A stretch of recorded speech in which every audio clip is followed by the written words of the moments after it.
We're going to be going through just the ins and outs and some details about the probe. And then Greg is going to show you the actual demonstration of the probe functionality. So having said that, I'm going to start now. And again, if you have any questions, just hit that questions box or that little raise hand thing or the chat, whichever works out for you. But we don't mind questions during, before, after, whatever you want to do. We will have a Q&A afterwards as well if you do want to get into any deeper information, or if you want to get a demonstration for yourself, just let us know. So SolidCAM's probe module, what basically does probe do? I'm sure everybody knows what this is, so we're going to keep it at a, at least to start with, we're going to keep it pretty fundamental. But you can set a home position on your CNC machine, and you can do it rapidly, and you can do it very accurately, and without the use of other tools. So you basically can do that directly with just the probe. The other big thing is on-machine verification. Now, my background is I came from a metrology company, so I'm very familiar with on-machine verification, and on-machine verification has a whole world of benefits that we're going to talk about. So it's a very strong feature of what you can do with a probe. And we're going to talk about the measurement probe cycle. So it's not just you're verifying your part, but you can also just basically build in measurements into your CNC, so into your CNC program. So intermixed with your facing and your pockets and everything else, you can have your probe cycles. So we're going to show you that in more detail. So the first thing we're going to talk about, and believe me, I'm just here to kind of introduce the concepts, and then I'll have people much smarter than myself, meaning Ken and Greg, and they'll talk about it in more detail. But you can reset your work datums. You can, again, it's going to be more accurate. It's going to save time. And I've seen people setting home positions on CNC machines, and I've seen it take a long time. I've also seen it done sloppy, and it's garbage in, garbage out. If you start with incorrect work datum, everything else is going to be off. So this really, really important thing. Another thing on that one, Sean, too, that's really cool is no matter how hard you try, if you're setting it up against a hard stop or you're doing edge finder work, no matter how hard you try, each part is not going to set exactly the same as the last one. And so with this on-machine probing, with this automatic resetting of the work datum, you can set that up as the first part of your program and automatically adjust that operation for how that part loaded in each time. So if you really need to get accurate, this is fantastic. Yeah, it's a great point, because, again, you take that whole step out of there and you ensure better accuracy. Mm-hmm. So especially if you're doing multiple parts in long runs, you just can't set it and forget it without doing that. So, and then, if we talk castings and things like that, that's where Ken was talking a little bit before. Castings, each one's going to have a different datum. So do you want to expand a little bit on that, Ken? Yeah, a lot of guys use, sometimes you'll see a geometric true position on a particular feature reference to another feature. It may not be the primary datum that you originally set up your G54 on. There may be a secondary feature that isn't machined yet, but once you get that feature machined, you need to come out and probe that G55 so that you can set up true position based on that orientation there. So this is a great way to do that as well. Okay, I got a raise of a hand from Kirk. Kirk, do you want to, if you have a question, can you type it into the little question box for me?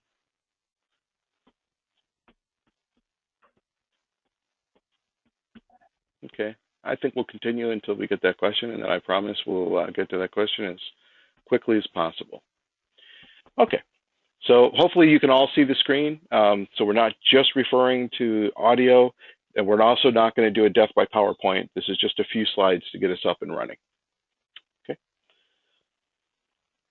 So on-machine verification. On-machine verification, or, I've had the acronym OMV. The guys over at SolidCAM really pushed this, and it wasn't with their CNC machining, it was with their Power Inspect. And Power Inspect is a great metrology program. There's no ifs, ands, or buts. It's a very powerful program. And what they were doing was they were saying, look, you don't want the fox guarding the hen house. You want to use an outside source to measure your parts. And that's great, but it really doesn't take advantage of that probe that you already have. And there are many ways to ensure its accuracy. So it's the on-machine verification that became, huge, because there's so many benefits to being able to do it in process and do the verification. You can catch the thermal drift of the machine, tool wear, run out, any variable that's going to affect the quality of the product coming out can be caught really early. So, the big thing is you measure the part while it's still fixtured, and it's in the manufacturing environment. So you're not pulling it into a CMM room. And I think everybody realizes you pull it into the CMM room, it's not the same part anymore. Coefficients of expansion are different. And then, of course, you can't fix it because you can really almost never zero it out again correctly, or it'll take you a long time. So you catch everything where you're at while you're doing it. And big benefits to on-machine verification. And we do think, and we've seen it, that it doesn't necessarily mean that you have to mount a ferro arm or a Brown and Sharp arm to the CNC machine. You can do it really well with a probe. So we're going to actually show a little bit, and Ken, if you'll talk a little bit about what we're seeing here in the actual cycle. Yeah, one of the things here is just, we're talking about holes and picking up hole patterns and cross-checking those hole patterns. And sometimes it's really nice, to catch a drill wear or a reamer wear or something like that. It's kind of nice to go along and pick up these, 3-point circles. We can do all kinds of things, 3 points, 4 points, whatever you want to do. But we can gather, diametral information, positional information, things of that nature that can be written out into a scan, printed out on a paper, and give you the information that you need to determine whether or not you want to pull that off the machine. If you got a reamer going down on you, you may want to go back and re-ream some of those holes before you pull that off the machine, just to save on that setup. So there's a lot of value in doing something like this. And as you can see, the probing routine is right in the middle of the tree, in and amongst the other machining operations. So it gives you an opportunity to kind of cross-check things as you're going if you want to. How did you make something so technical sound so totally dirty? I had to mute myself during quite a bit of that. It's just my art form. I'm sorry if I'm a little distracting. I think maybe it's the spring break and whatever it is. But anyway, no, that was well described. Only it sounded absolutely disgusting. So, but okay, we will have a recording of this afterwards too, so that you can, if you do want to tell the owner of SolidCAM about, how we need to polish up our professional image, go ahead. Okay, so includes many cycles for measurement, of course. Okay, so, the big thing about this is, again, it runs right inside our program. Our program runs right inside SolidWorks, or it runs inside Inventor. So the whole idea is to get more out of what you already have without having to switch programs. I don't know about you, but I really despise having to juggle 2 different programs to do 2 different things. And we try to integrate everything into, so it looks like SolidWorks or Inventor, it feels like it, acts like it. So if you know SolidWorks, or most people do, you don't even have to be a genius in it, but it's going to look and feel like it is part of the program, because it really is. And of course, all these probe functions, which Ken are going to talk about, you've got the probe cycles all available to you. Yeah, if you're running, like the Renishaw Inspection Plus installed on your machine with Macro B, these give you, all the basic systems for going through and probing your walls, picking up bores and bosses, picking up, webs and pockets, things like that. And you can check internal and external corners with arcs or not. There's all kinds of different things you can do here. And we support all those cycles right here inside the software, so that it's very easy to do. And then we just output the G6598, whatever, routines that Renishaw supports, and that goes straight out into the machine. We can rewrite back to the machine registers, or we can do a printout. It really is very, very capable and very functional for you. You know, and I think it goes without saying, maybe it doesn't, maybe it should be actually talked about, but again, the whole idea here is to simplify your process and make it a lot more streamlined and make it a lot more accurate. You can check things as you're doing it. You can check things for tool wear and, you know, maybe a bad tool to begin with. Maybe it hasn't been set right. I mean, there's so many different things here that are gonna, or that do cause you scrap on a daily basis. Machine wear, you know, crashes, things like that, because, you know, obviously if you don't do, you know, if you don't do the setup correctly, it can really impact everything. So it's costing you money. If that probe is sitting on a shelf, it is costing you a lot of money, because you could be using it to really make sure that you are getting the most out of the tools that you already have. Absolutely.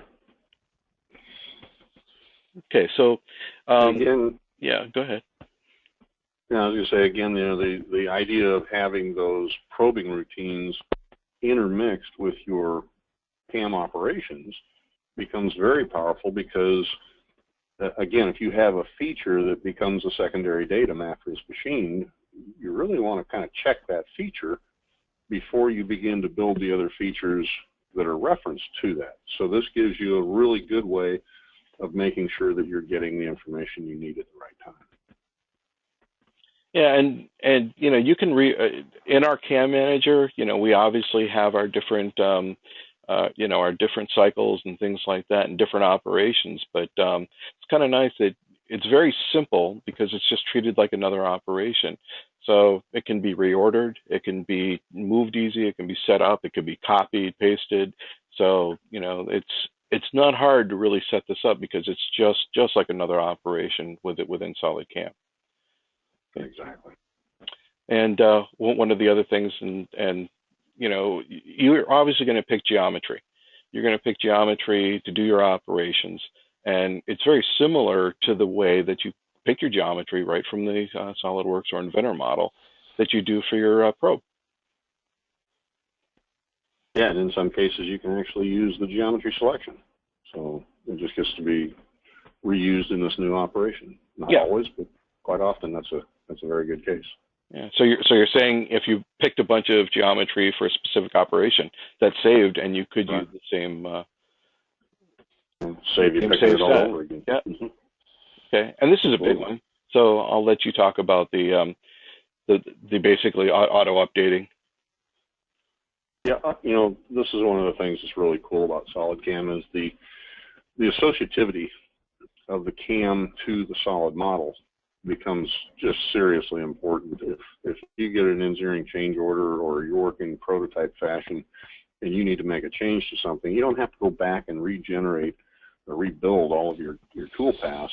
They're already there, and they're tied to that geometry. So when that geometry dimensionally changes or moves slightly in one direction or another, everything can be updated automatically, and it saves you just an amazing amount of time versus a lot of the systems where you have to actually completely start over and repick everything. So this can be very, very powerful. Well, and if you've never used an integrated CAM system, I can tell you from the many demonstrations that we've done, if not, you know, hundreds, if not thousands, that a lot of people understand the benefit of using an integrated CAM system. That, you know, that you don't have to import, you don't have to export, you know, you're not losing geometry, and you don't have to rebuild geometry. But they may not be aware of how really powerful that, you know, where when you do make a change, the tool paths update. I mean, I've stretched a part. There were umpteen tool paths that were broken because all I did was stretch the part, and we just synchronized it, and it immediately updated. And the probe is actually part of that, you know, same type of functionality. Absolutely. Okay, so I'll let Ken take it. This is talking about the different controllers that we can use. Yeah, we're even utilizing the information we know about the controllers. For instance, you know, on a Heidenhain, when it does a point circle check, it's doing that on a user-specified radius. And of course, that allows it to stay down and move around even if there's a boss in the middle. Okay. On a FANUC base with Renishaw, generally it's straight line movements out to it back from the center point. So we manage that with the several heights that you need. If there's a boss in the middle, then we use a clearance height over that. It goes out to a specified diameter, drops down, and then comes out and probes and comes back up and around. So we've even gone to the extent of making sure that we're controlling the variety of different operations available from one machine to another.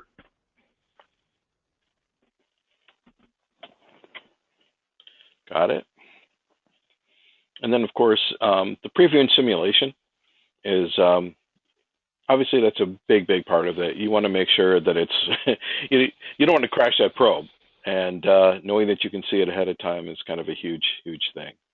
So, Ken, you want to talk about? I think you did about the Inspection Plus and. Yeah, this slide basically just kind of gives you the idea that with Renishaw, any machine that you can that the controller supports the macro B functionality and that you can install Inspection Plus on, we will run in the Renishaw mode and be able to manage that regardless of the machine maker. With Heidenhain and Siemens, we have specific probe cycles built in to manage their particular way of doing it. Okay, and so it's a very flexible system as it works across multiple controller ideologies.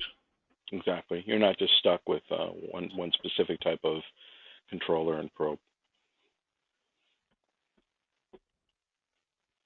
Okay.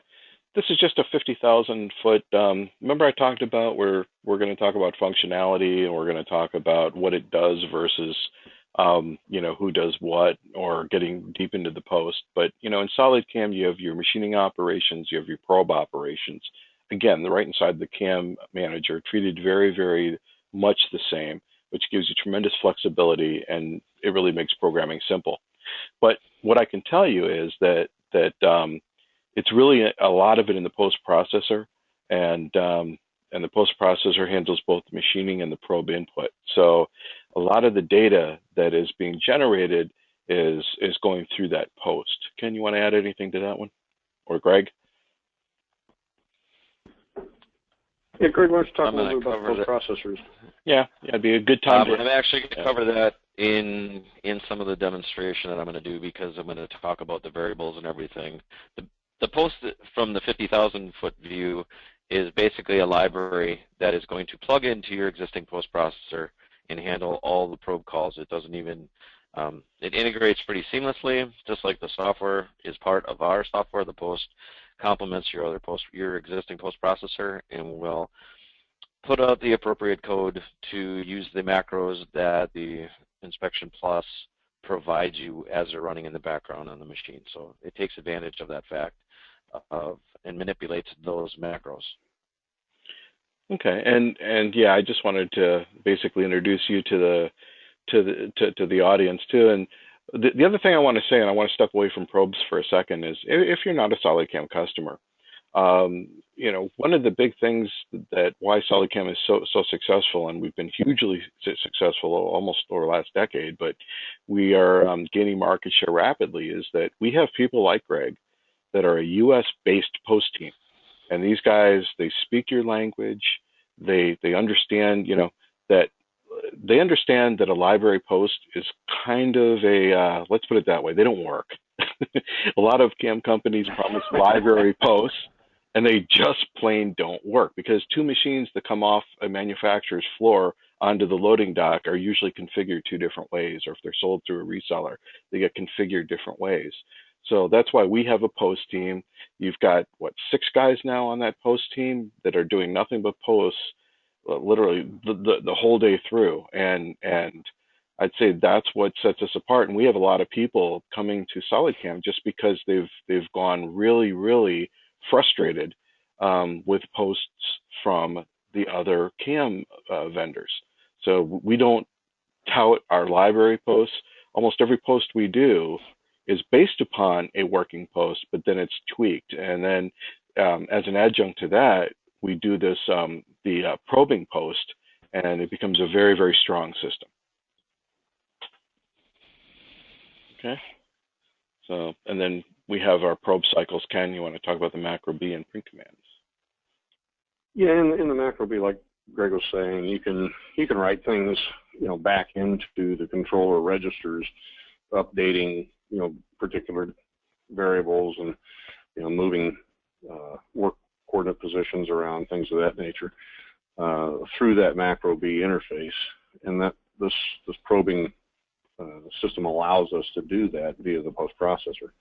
So it's pretty cool the way that works. And then of course the print command allows you to print out a simplified inspection report, if you will. It's nothing fancy. It's not a formatted or structured, specialized type of document, but it does give you a printout of all the different positions that you were able to go through. So it's kind of cool that way.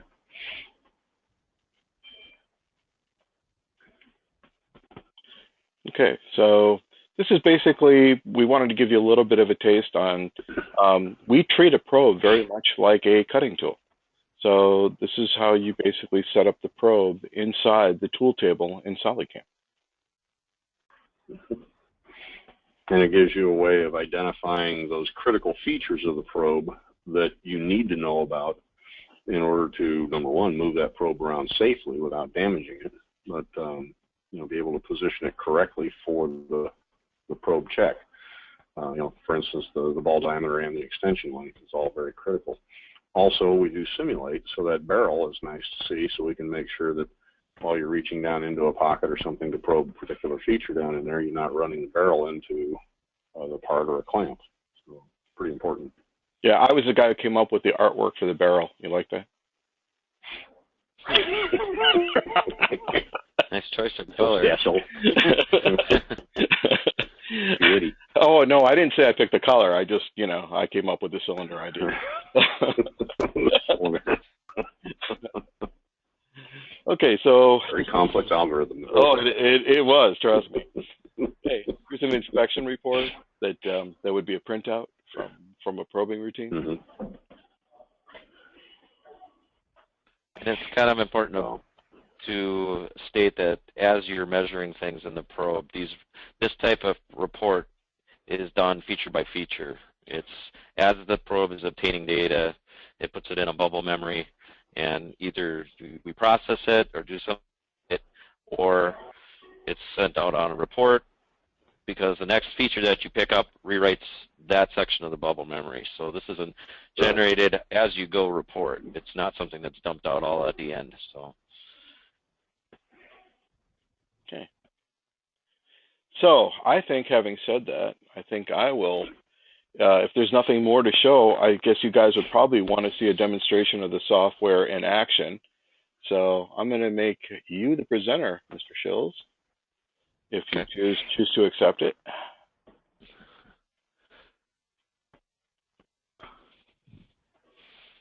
You see everything now? Okay, just switched over on mine. We got you. Yeah, so we should be seeing your screen. And again, this is SolidCAM. In this particular case, we're running in SolidWorks. Okay. And what I'm going to do is just start laying out some basic probing functions. I'll try to talk a little bit about them. We're not turning this into a training session by any means. I feel probe is pretty easy to use, but I'm the one that has to do most of the demonstration, so that might be out of context for me. But I really think the integration that we have makes it easy to use. And as you're going and programmatically, when you use the probe, you can set these probe functions up to check yourself as you're going. And basically what we're doing here is allowing you to quantify some of the machining operations on the fly. And I'll try to talk and program at the same time. But first things first, the probe operations are basically right in the menu, part of SolidCAM. It's not an add-in, it's in the product. So that being said, you can come up here. In the technology panel, we have our 16 different types of probing operations. In this case, we're going to just do standard, what you would normally do with an edge finder. We're going to come across here. I'm going to pick a point in X. I'm dealing with all of the different MAC positions. Normally, if you're familiar with the software, you have all that stuff defined before you start a job, but in this case, I've laid a few different ones out. MAC 1 references G54, MAC 2, G55, so on and so forth. So we are going to be putting probe operations in that are relative to the MAC addresses. In that case, I set that with the software. I'm going to click here so I can pick my geometry. I'm just going to go off to the side because I'm going to start with stock. I want to reference a point in the x-axis. Click OK. And go through the tool. I'm going to pick a probe. And I'm going to jump right down to the Technologies tab. In the Technologies tab, I hit the little show icon, and you can see I established a probing operation. Now, one of the great things about the software is that you can control all of the probe specifics by mouse clicking or mouse dragging in the dialog boxes. Everything is adjustable, so you can kind of be a little sloppy with how you pick stuff and drag it and configure it to represent exactly what you need. In this case, I'm just mouse clicking or roller mouse clicking in the levels button and putting the probe down where I want to see it. And in this case, it's coming from the right side. You have that control in here too. Probe does not do solids verification or validation or crash detection. It's pretty much on the user to set this up correctly. A lot of these options we're not going to get into because this is just a little overview, but they are very, very similar in the dialog boxes. Anything that's the same will appear in the same location with the additional options for the tech panels being out on the sides, and just the dialog boxes start to grow. That being said, that's pretty much one simple probing operation right there on the side. I'm going to click out of here and roll that around and add another probing operation. This time I'm going to use a single point in the Y. Same thing, I'm still referencing MAC 1 position. I am going to be setting my home position off this because I'm trying, like I said, to do the edge finding of the corner. Hey, Greg, we have a question. Like that. Yep. When you load material in for the first time, how do you recommend setting a rough origin before doing the first probe operation to find home? Generally, you'd actually dial the machine to roughly, just like you would with an edge finder, you would generally take the machine to that corner and rough set the G54 and then run the probing operation to probe it from that location, because the probe will only travel so far. So you would crank the machine over, rough set G54, and then run the actual probing operation, and that would fine set it based on the material. But you have to have it close because these legs on the probing, on these probing cycles are only so long. If you run, like if you wouldn't rough set this, it would only travel so far before it gives you a over travel alarm. One of the things that I will show you in just one second here. Let me put the other operation on here. Yeah, and while you're doing that, Greg, I'll go into a little bit more detail on it. You can specify generally how far that leg is, and as long as you don't over travel what you've identified, then it'll pick that up. So if you want to put 100 thousandths and have that leg run 100 thousandths, if you get your ball as centered over that corner as you can visually put it, you're in pretty good shape. And you know, 50 thousandths above, now it's going to go out when it comes off of that position. It's going to go over and find that edge and set it exactly. Now we have the two operations on there, and like Ken said, these are the legs that you can adjust in the programming cycle for the probe. This is all because we are controlling the macros for this. Everything that you see visually is what's going to get transferred to the machine. Posting this out, we have our X, we have our Y. You run this through the post processor. And you're going to see it comes into your standard, well, I'm going to give this based on a Haas or a FANUC. It's going to give you the probe on command. You're going to set it up for standard probing. Then you're going to go into what is protected mode. Protected mode is the mode that is going to give you that safe motion that is going to prevent you from snapping that probe, because it's going to move at a high feed rate. But if if that probe triggers or hits something, or even if it's at rapid traversing, you reach in and then tweak that probe, it's going to stop. Okay, and that's one of the important features of this, is that we're always repositioning that probe in 9810, which is protected mode. So it should avoid any types of crashing.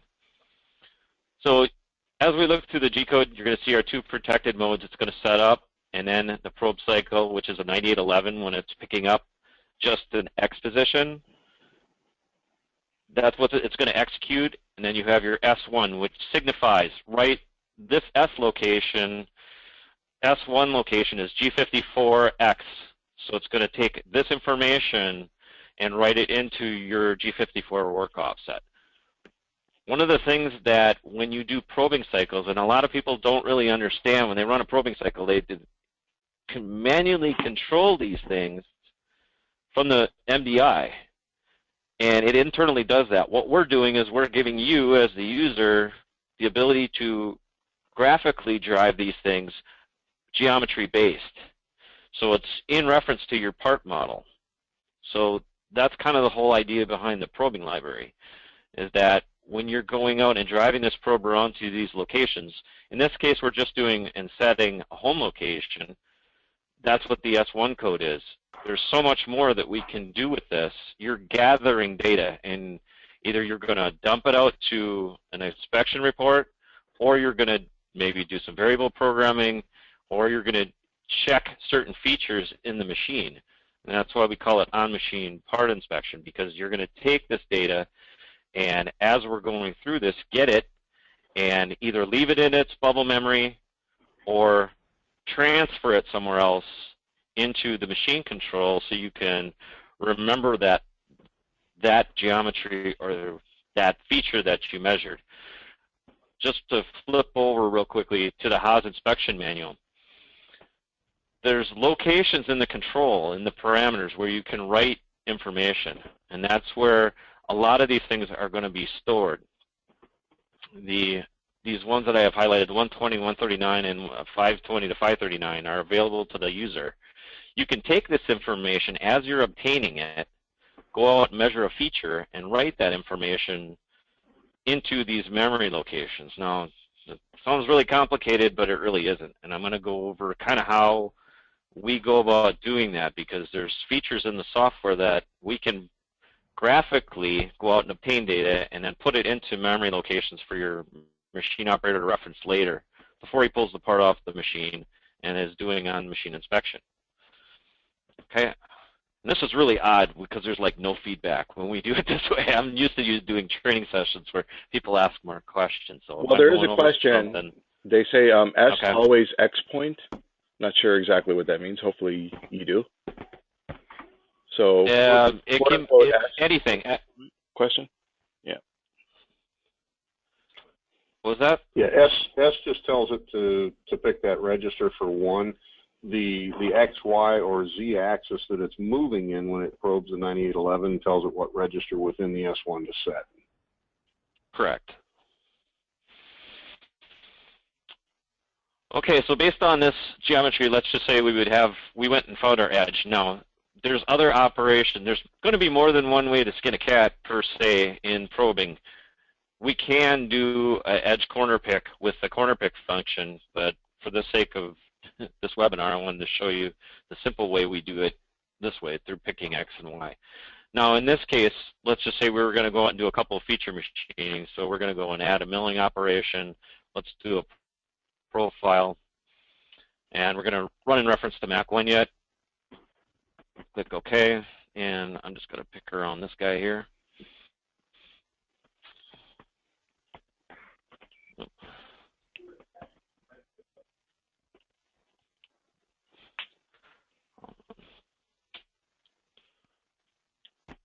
I don't think I got the whole thing, but I'll just do it on there anyway.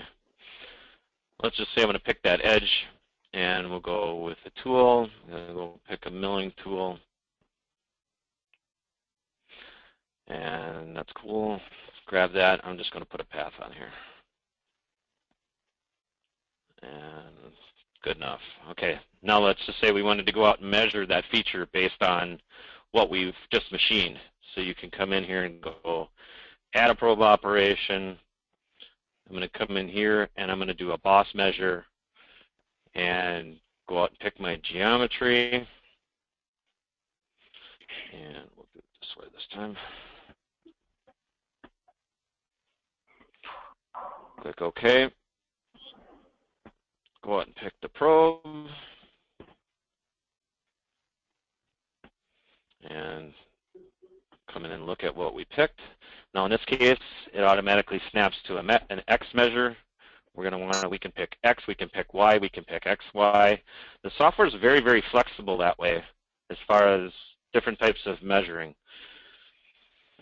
In this case, I'm going to drop it down a little bit to get into the middle of that feature, and I'm going to put this back to Y because that's all we really machine. We're just measuring across this. Why don't you show them also before you do that how to change that approach distance? That's what Ken that lengthens that approach distance. So if you want to make sure, you know, when you're setting up something set within a proximity, you'll be able to get there. Exactly. All right. And then one of the other things then, what I was just talking about is, what are we going to do with this data? We went out and we established a corner, we machined something, now we were going to go out and interrogate it. So we're going to get that information, and what do we do with it? We're not setting a home position with it. We want to take that data and, for whatever reason, use it later in a machining algorithm, use it as a variable, use it as, or that is a feature we want to inspect. So we have the option in the software to go grab anything that the post measured. Okay, in this case, these are the active variables that the post fills out, or the probe fills out, when it measures something. It populates all these different variables, and we can go and say, oh, we want to measure the X location of this feature, or the Y location of this feature. Or we want to measure the Y error of that face, or of this boss. So in this case, we're going to come in here, we're just going to say, I want to save the Y error that we're measuring. So I'm going to select that, hit save and calculate, and then I'm going to throw this through my G-code. Now what it does, it goes through and positions itself, and then goes through its probing of the boss, and it's saying, well, I'm probing along the Y, so it calls the 9812, and it does the protected move to get itself there. You see that we're measuring across the Y, and then what this line does, and that option that I showed, is taking variable 191, which is your Y error that the probe measured, and wrote it elsewhere into the machine memory to be used later. Or if that was a feature that you had to inspect, that's where it's storing it in the user memory. You have to remember that when you use a probe, each time you probe, each time that probe is triggered, it's clearing out that bubble memory, and that information is gone. So we've developed a way to programmatically store anything that you deem necessary, that's, you know, for inspection reports or on-machine inspection or reference geometry. We can store it in the upper memory on the machine. Everything's still in the control, and that's part of the whole macro B scenario, is storing that information and playing with it later. Now, if we wanted to set a work offset or something based on this location, we can take location 124 and do some variable math to it in our secondary operations. There's a great deal of flexibility in the probe. Lots of stuff we can and can't do. Well, we can do with it. You just have to understand the mechanism behind it. And that is one of the biggest things that trips people up with probe, is the fact that, okay, I went out and I measured it. Now what? I got that data. You got to do something with it. You got to store it. You got to put it in a report. What are you going to do with the data that you're getting, or what do you want? What data do you need to do a secondary function, like a skew or something like that? Hey, Greg, we have a question that we want to answer too. Yeah, a couple of them. Go back to that. Yeah, go back to that G code that you just showed. Sam was asking how the distance looks in the code. If you'll notice in line 110, there's an R11. That is the output of that travel distance as an over travel. So if it runs to from its start point, if it goes beyond 11, I guess this is millimeters in this case, then it is going to write an error that it didn't pick anything up at that point, okay?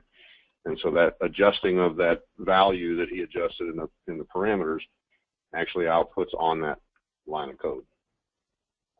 Right. And unfortunately, this whole thing is in metric. So I do apologize for being in metric. That's okay. We'll let you get away with Let that. me flip this time. Okay, once in a while. Any other question? Was there another question that we had to Greg, answer? if your check comes up a little short this month, just this whole metric. Okay, that's why. Right. I'm just teasing. Is that what happened last month? And they it might have. It might have. Okay.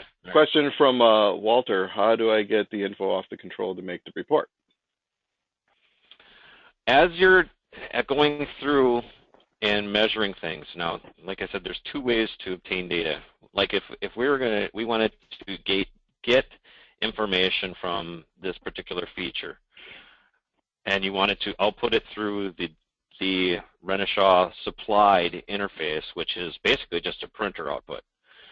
You can go in, you would change the parameter on here from home position to measurement, and what that's going to do is extremely complicated. It changes the W or the S to a W, and then it triggers the probe to write that out to the printer. So it basically just does a dump. Yep. Of these parameters, well, it's actually bear with me, it's 36 right here. All of the parameters for that particular, like Borbos is 659814. It's going to dump all this information out to the printer. So it's going to, all these variables are just going to come out and say, oh, here's what I found, and that's all it. That's why we say it's a simplistic report. We are tied to, because we are using Renishaw supplied interface, we're tied to their output function, which is very simplistic. We can't do and take this data and assimilate it into a really nice looking report or anything. We basically can take it at the moment it's given, and either we're going to keep it in the control or we dump it out to a printer. And I got to do one or the other with it, because the next time we trigger that probe, it's going to be gone. And then how do you act on it was the other question that he had. So how do you compensate for within the program? Is there any kind of feedback? The programmatically, how we would react to it, and that's kind of how we take this information, and I put these parameters in here to get that data to a safe location. That's where it comes into what you're going to do with it in G-code. I don't know at a programmatic level what you're going to do with that data. I can put in a comment that says take variable number 124 and some other data, add 50 thousandths to it, and store it in work offset 1. But I don't know that at this level. Build custom features for you, and that's why I was alluding to the fact of you have to kind of know what you want to do with probe. Right. Tell us what you want to do with probe, because it's all G-code commanded. The codes have to be in the G-code to do the math to the variable and manipulate it to what you want. We can tell the I would say this. One of the things we can do, guys. Remember, this is a base information gathering mechanism. Okay, macro B gives you an amazing amount of control and capabilities if you know how to use it. And for that, when we start getting into lights out running and manipulating of offsets in runtime and manipulating of tool offset registers and things of that during runtime, we're going to reference you to an expert who does that for a living, and he knows how to do that. He knows how to write the programs for that, and can help you guys figure something out like that. A lion's share of our demographic is looking for the ability to quickly do, for instance, a P9, a G10L2 P1 shift of a work offset based on a probing situation. And so that becomes an easy thing to take care of programmatically within the G code. If you want to get into higher level metrology where you're actually looking to, as Sean mentioned before, capture and act upon thermal growth for lights out unattended running, we've got an expert we can hook you up with, and he can help you set all that up. That gets very, very involved, and you must be very meticulous about how you order it in the G code, or you're going to have problems. So. Correct. Just understand that all of this through the interface gets programmed, and part of the whole reason that we're doing the probing is that it's going to give you all the probe commands in your G code file, which makes it repeatable for every part that you're going to run, and you have the flexibility to do secondary programming of datums based on machining features. If I wanted to go back and at this point come in here, cut this hole, and flip it over and use that hole as my datum, I can go through and draw that all in programmatically right now. It's just your intent. What do you want to do with it? You really need to have. We run into this a lot. A lot of the probes that we sell, it's like people don't quite grasp what a probe will do for you. A probe is a means of getting data. You got to know what you want to do with the data once you get it, and we can help you with that. And that's the solution that we're providing. And we can work with you on writing these.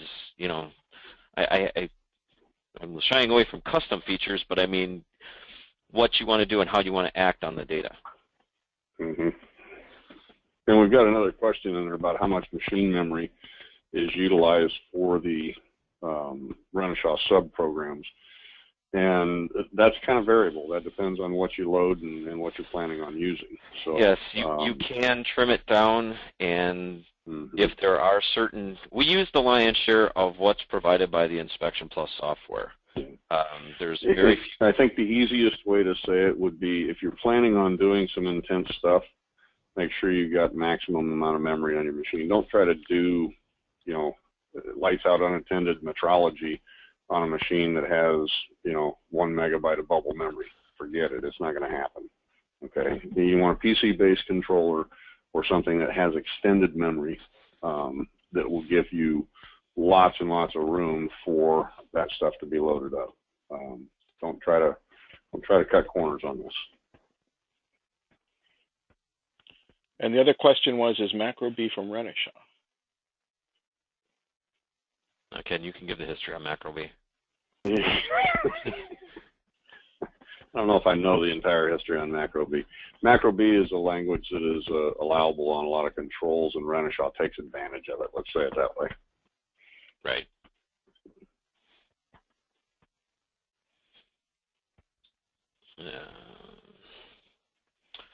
All right, and in this case, any other questions on what we're doing? Because I'm just going to go over some basic in-process kind of type programming. In this case, I would have, I pocketed this out through the material. Now I want to flip it over and I want to cut a feature, or if this was a casting and I want to locate on it, I'd come up in here and add a probe operation. Now in this case, I'm going to switch over to Mac 2, which is on the back of the part, and I'm going to go through. I got to go back and pick the whole thing. There we go. Basically, I'm just picking up a referenced feature already. And go through and pick my probe. And technology. And with the Renishaw Inspection Plus, we do support both styles of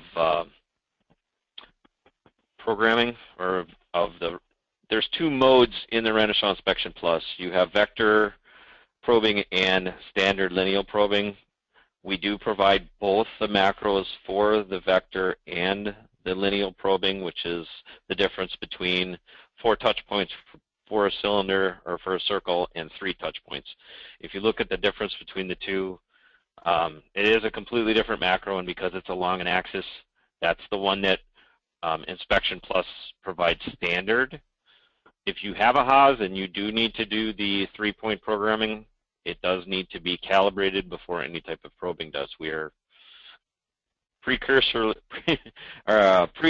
telling people this because when you buy a Haas, it does not come pre-qualified with the vector probing setup.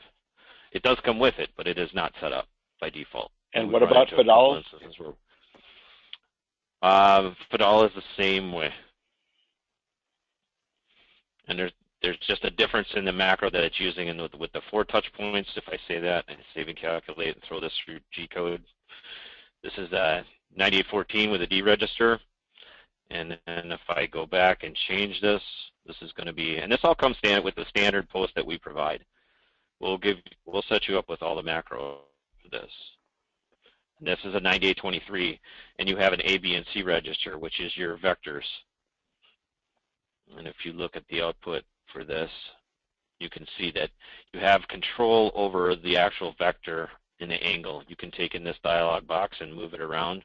If you have an obstruction or something in that hole, or a D-shaped hole, and you want to just measure the diameter, you can roll this around and it'll change all the output for that. And there's been instances where we've run into things like that. Sure. Save that. And again, the in-process part of it, if I was going to go out and, I've set my datum now. I've written this out to my S2 register, which is my G55 because I'm on the other side of the part. And I want to go over here. Oops. I'll get it right sooner or later. And now I'm going to add a function in here, and I'm a milling operation, and I'm going to say profile, and I'm again dealing with my Mac2. Say loop. Pick this edge, and go around down here.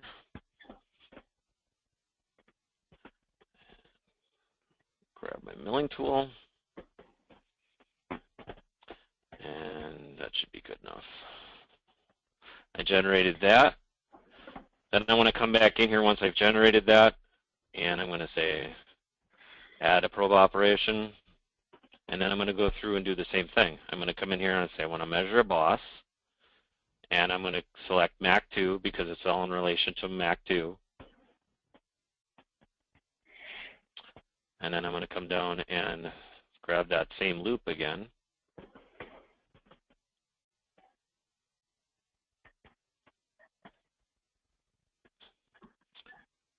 And come back and pick the tool. Turn on my technology. All right, so now I've got that set up and calculate it. And then I can take all 3 of these and simulate it.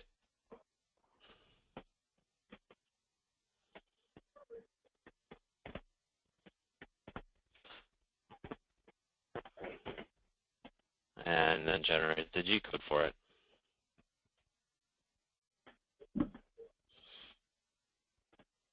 And it's all in process, all comes out in the same tape file. You'll see everything's referencing G55. Here's my probing cycle, all in protected mode. We try to encapsulate all this stuff and be very careful. We turn the probe on, come and do our probing, turn the probe off. Then we pick up our tool. All the same prep codes are enabled because it's just running on top of your post. It's very little communication between the two, but they don't step on each other. You go and pick up your milling tool, do that pocket or that profile that we were talking about, and then you're coming back. You're going to you'll turn the probe back on, come out, get that information. It does the probing operation, and in this case, there was nothing. We did nothing with it. We didn't have any options set. So we got the data, and it's still sitting in the bubble memory, but we didn't do anything with it. If we wanted to, we could come back in here and to the last operation, edit it, change it over to measurement, or we can go in the technology panel and say, okay, I wanted to write that resultant X location or my X error out to the tape file and put the appropriate registers in there to put it into the higher section of memory. Now, all these values can be, I just chose 120 to 125 because those were open areas in the memory. So we save and calculate, and then throw it through the G code. And now it's going to take the resultant data from 190, which is our X error, and store it into a location 123. So that's basically a rudimentary overview of probe. Ken, do you have anything else to add or anything else you want me to show? No, I think that pretty much covers it, Greg. I think I think we're pretty well there, and I think we're coming up on our hour time frame anyway, so I think this would be a good time to talk very briefly about what probing is not, what solid probe is not. Okay, I'll turn it back over to you guys then. Sure. Okay. Number one, guys. Go ahead, Sean. No, I was just going to say, my world is CMMs and portable CMMs, and a CMM really, this is not meant to replace a CMM. A CMM is your end all be all of your validation. It's going to be your inspection reports. It's for your customers. It's for your statistical process control. If you want to get out your Minitab, or this is not meant to replace a CMM. And I'll tell you what, we're a little different from other CAM companies. Like I said, we have people like people like Greg doing post-processors, thank God, and they do interface with the customer. Those are not simple things. But the other thing is, and I think we're a little different, is that we'll tell you what solid probe is not intended for. And again, the big one is, do not buy a probe or use your probe thinking that it's going to replace a CMM, because the one thing that they are right about is it can be the fox guarding the hen house. Ultimately, the CMM is a separate machine under separate conditions. So I did want to really stress that. Okay, and it should not be used in lieu of first article inspection. Again, you can use it as part of your process. You can use it for sanity checks. You can use it for making adjustments to the process. But in terms of getting that first article, buttoned down and again certified, especially if you have a customer demanding an inspection report, a probe is really not going to cut it. Ken, you have anything to add to that one? No, I would say that's pretty well covered. The thing that happens there, guys, is remember, if there's an error, for instance, in a ball screw scaling or something like that, that's causing it to cut wrong, it's going to measure wrong too. Okay, so just remember that you don't want to use the same tool you're cutting with to do your first article inspection. It's just not a good way of doing it. Always take it into a CMM or whatever inspection capabilities you've got in your shop, and do the first article inspection offline. But the idea behind the probing on machine probing is to, like Sean said, get that sanity check before you break the setup. Okay. Yep. And it does not output custom formatted data to Minitab or your SBC program or whatever you want to do with it. It's not meant for that. There are customers that are trying to do that, and they might find their way around it, and they may use it for that. But we do not condone that. That's not something we're pushing, because again, that can get you into a world of trouble if you have that custom formatted data and you start doing a lot of SBC on it, and then you find out that, oh boy, that really, again, it was a problem with the machine or the probe or something else, and you can get yourself into a world of data problems. So we're just telling that ahead of time. Now, we do have a few questions. I would like to end by trying to answer those questions, or I'll just say this. Thank you for the attendees for joining us. We do have a copy of this in case you missed some of it. We'd be more than happy to send you a copy. Just contact anyone at SolidCAM, and they'll be able to forward you a link to it. So the questions were, why turn the probe off? And that mainly is to save your battery life, guys. If you leave your probe running, you're going to burn your batteries down. But if you forget to turn it back on, 9810 doesn't work, okay? So we're very careful about turning it on, turning it off, turning it on, turning it off. That way we'll save your battery life, plus make sure it's always in the on mode before it goes out in the temperature probe. Yeah, and Scott, who I know personally, is asking, do we have to have our existing probe updated?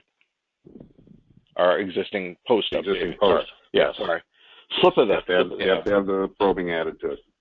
It takes me roughly, depending upon the post, less than 15, 20 minutes to add the library. If it's a more complicated post, or if it's not of a standard format, maybe a little bit longer. But it's really written as an external library with just a very few hooks that go into your existing post. Okay. Right. This is an interesting question. Does this probing do alignments on 4th axis, 5th axis, A, B, or C axes? At this point, it does not. Okay. And would you, I mean, that would be for multi-axis, that would be kind of you would think at some point it would. Is that correct? Is that fair to say? Correct. We've had multiple requests for that. This is our first level, our first iteration of probing, and I believe that was an enhancement that was tabled at least 3 or 4 times in the last year. Okay. Well, maybe I need to untable it. So. No, I mean it was put on a table. Yeah, it was suggested. Oh, it was suggested. I thought you meant like put on a shelf. Yeah, no, I'm sorry if I misspoke. It was brought up that we needed to have this, and it has been requested from the field. Yes, so okay, that is something that has come up quite frequently. Good. Okay, 9817 or 9818 Renishaw cycles. Which one? Ooh. I don't currently know what that one is, and in fact, I don't. I was gonna say I don't recognize 17 and 18. 17 is 4th axis, according to Renishaw, and we don't support that currently. Okay. I'm looking in the Renishaw, the Haas Inspection Plus manual, and that's 98, 17 and 18 are all in reference to the 4th axis angle. So that we don't currently support. Yeah, coming with the preceding question. What about calibration during a program?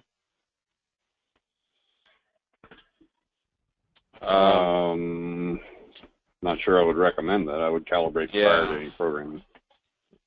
I wouldn't do it during a program, especially from one to another feature. I would do it before you actually, if you're going to do that, you do it when you start up, calibrate it. Right. And is probe cycle, sorry, go ahead. No, go ahead. No, it's a different question. So.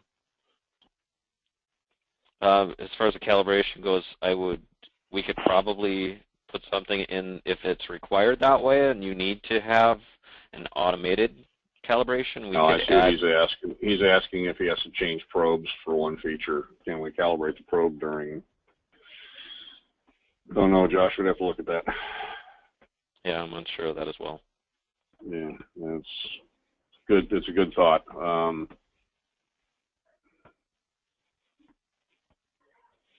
Yeah, maybe we could table that. In theory, though, if you calibrated each probe, then they should be in the tool carousel in a calibrated condition. So you should be able to just call them out and pull them because remember, you can set multiple probes in the tool table, and you can call each one. So just like you would have the first one pre-calibrated, you would also have the second, third, or fourth ones pre-calibrated as well. So I think that should work just fine, as long as you do all your calibration ahead of time and just put them in. Okay, and then he's asking about the smallest probe possible. So what different size probes? Is there a real small one? I mean, does that allude to the hardware? Because I know Renishaw makes. I think so. I think it's just whatever Renishaw provides. We're just triggering it, so. Yep. We can define any kind of probe. It's just a matter of what's available from Renishaw. Okay, and then Sam, we're just identifying the geometry of it. So that's what I thought. They do have a multitude of different probes. At one point, when I worked for the metrology company, we were buying their probes by millions of dollars worth. They're a fine company. Then the other thing is probe cycle extra. I don't see it on milling cycles. It is if I understand the question, it is a separate module that is for sale. It's actually, we're selling it as in the U.S. for about 1/3, but they sell it in Europe because we're being very aggressive for a short period of time. So I can tell you that it is a separate module, and the pricing is just ask your SolidCAM rep, and they'll include it on a quote for you. But it's very very affordably priced. So The other question is, can you probe two bores or an edge and call out G68 coordinate, rotate at the 68 coordinate rotate. Yeah. Yeah, I think we can, but I don't know if we've ever tried that, have we? We've not tried. Don't cross the stream. It should be.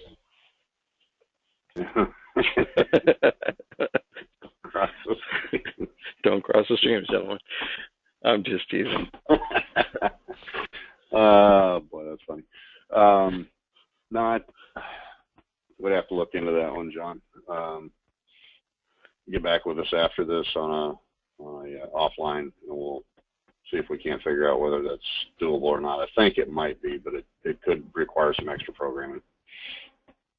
You might have to write a macro B program that reads the registers that we write to.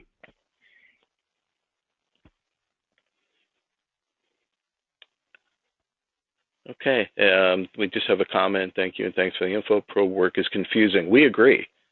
We agree, and we think Not that, for the light at heart. Yeah, and we believe that we've simplified it to the point where a lot of those probes can come off the shelf and take the cobwebs off, because we know, and that's how the whole probe thing came about, was that there's many customers that basically were told and sold that the probe was going to solve a multitude of issues that they have. And then when it came down to, trying to do the practical side of it for setups or just, or on machine verification, it just became way too cumbersome. So, and no one likes using an external program anyway from their CNC programming system. So we've tried to really make it as simple as possible. Is it perfect? Well, we just, it's not that old of a program. But we have customers now. We have about 50 customers in the U.S. right now already, and we get very good feedback from them. So this is not something that you wouldn't be the first. It's not in beta. It is an actual product, and like I said, we're just under 50 customers in the U.S. already, and I think that number is going to be growing very rapidly.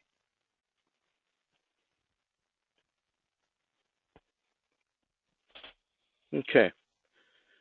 So if there isn't anything else, like I said, if you need a copy of the webinar because maybe you missed some of it, just send me an email. I'm Sean, SHAUN .m @solidcam.com. I am the COO, chief cook and bottle washer, basically. But I'll make sure that I connect you to the right person, and like I said, I'll send you a link to the probe. If you need pricing or anything like that, you can also drop me a line, and I'd be happy to put you in touch with your standard SolidCAM rep, or just call your rep directly if you're already working with them. If you're not a SolidCAM customer already, it's time to come on board. SolidCAM is a great product, and again, we're going to really help you do more with what you already have. So I thank everybody for joining us and attending, and I'd love to see questions, comments, and things like that, so we can make these even more informative. I want to say, Ken, thank you very much. I appreciate your time, and he's actually in Fort Lauderdale, spring break, but he's actually at a customer site. So yeah, so he hasn't exactly been out to the beach, and thanks to Greg, who's up in the frozen tundra. Yeah, it's snowing currently. Okay, guys. Thanks again, and thanks for everybody who attended. Take care. All right. Thanks, guys. Thanks, Sam. Thanks.